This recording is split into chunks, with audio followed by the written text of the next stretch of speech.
करना, कुछ नशा मातृभूमि की शान करना। हम लहराएंगे हर जगह ये तिरंगा, हम लहराएंगे हर जगह ये तिरंगा।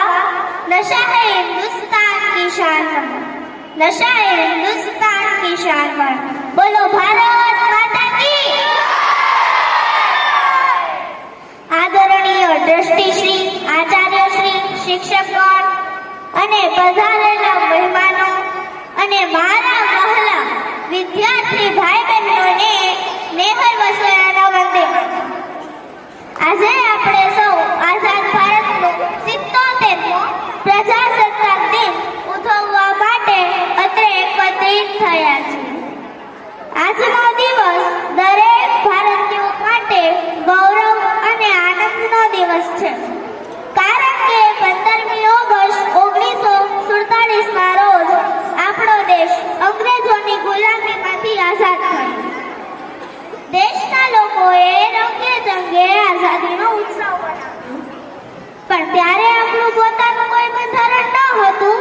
ડોક્ટર બાબા સાહેબના નેતૃત્વ હેઠળ બંધારણ સમિતિએ ભારતનું એક બંધારણ તૈયાર કર્યું। 26મી જાન્યુઆરી 1950ના રોજ આ બંધારણ અમલમાં આવ્યું।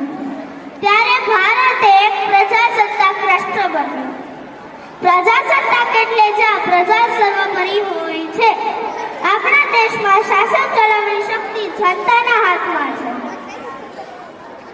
આપણા દેશમાં શાસન ચલાવવાની શક્તિ જનતાના હાથમાં છે। બંધારણે આપણને સમાનતા, સ્વતંત્રતા અને ન્યાયના મૂળભૂત અધિકારો આપ્યા છે। તો આજે તેની સાથે સાથે એક જાગૃત નાગરિક તરીકે આપણી પર કેટલીક ફરજો છે કે આ દિવસે દેશભરમાં રાષ્ટ્રધ્વજ ફરકાવવામાં આવે છે।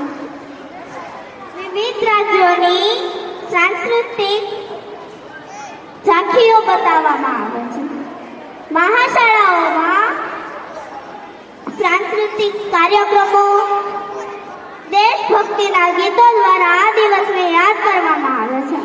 દોસ્તો, દેશને આઝાદી અપાવવા માટે ગાંધીજી, સરદાર વલ્લભભાઈ પટેલ, સરદાર વલ્લભભાઈ પટેલ, ભગતસિંહજી અને સુભાષચંદ્ર બોઝ જેવા કેટલાય ક્રાંતિકારીઓએ પોતાના જીવનના બલિદાન આપ્યા છે।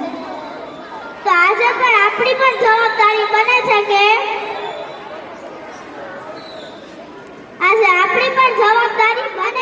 ભાઈચારો જાળવી રાખીએ અને પ્રતિજ્ઞા પણ લઈએ છે કે આપણે ભણી ગણીને દેશના વિકાસમાં યોગદાન આપીએ।